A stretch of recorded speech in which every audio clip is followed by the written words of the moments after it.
அண்மை செய்தியை பார்த்து வருகிறோம். கும்மிடிப்பூண்டி அருகே 10 வயது சிறுமி பாலியல் வன்கொடுமை செய்யப்பட்ட விவகாரத்தில் தேசிய மகளிர் ஆணையத்திற்கு அதிமுக கடிதம் ஒன்று எழுதியிருக்கிறது. இது குறித்த விரிவான விவரங்களோடு இணைகிறார் எம்முடைய செய்தியாளர் மதியழகன்.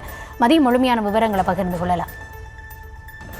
திருவள்ளூர் மாவட்டம் கும்மிடிப்பூண்டி அருகே 10 வயது சிறுமி நண்பர்களால் கடத்தி செல்லப்பட்டு பாலியல் வன்கொடுமை செய்யப்பட்ட சம்பவம் மிகப்பெரிய அதிர்ச்சியை ஏற்படுத்தி இருக்கிறது. இந்த சம்பவம் தொடர்பாக தனிப்படைகள் அமைக்கப்பட்டுள்ள நிலையில் இந்த விவகாரம் தொடர்பாக விசாரணை நடத்த கோரி அதிமுக சேர்ந்த வழக்கறிஞர் ஆர் வரலட்சுமி சார்பில் தேசிய மகளிர் ஆணையத்திற்கு கடிதமானது எழுதப்பட்டு இருக்கிறது. அதில் இந்த விவகாரத்தை தேசிய மகளிர் ஆணையம் கண்காணிக்க வேண்டும் எனவும் பாதிக்கப்பட்ட சிறுமிக்கு தேவையான உதவிகள் கிடைப்பதை உறுதி செய்ய வேண்டும் எனவும் அந்த கடிதத்தில் கோரிக்கை விடுக்கப்பட்டிருக்கிறது.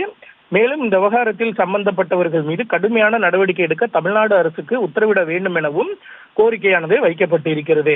மேலும் தமிழகத்தில் 2022ஆம் ஆண்டு முதல் 2025ஆம் ஆண்டு வரை நடைபெற்ற பாலியல் வன்கொடுமைகள் சம்பவம் தொடர்பாக ஓய்வு பெற்ற உயர்நீதிமன்ற பெண் நீதிபதியை நியமித்து விசாரணை நடத்த வேண்டும் என்றும் அந்த கடிதத்தில் கோரிக்கையானது விடுக்கப்பட்டிருக்கிறது.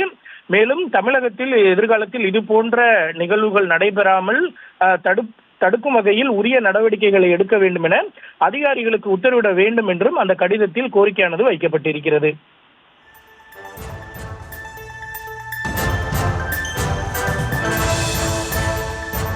விவரங்களுக்கு நன்றி மதி.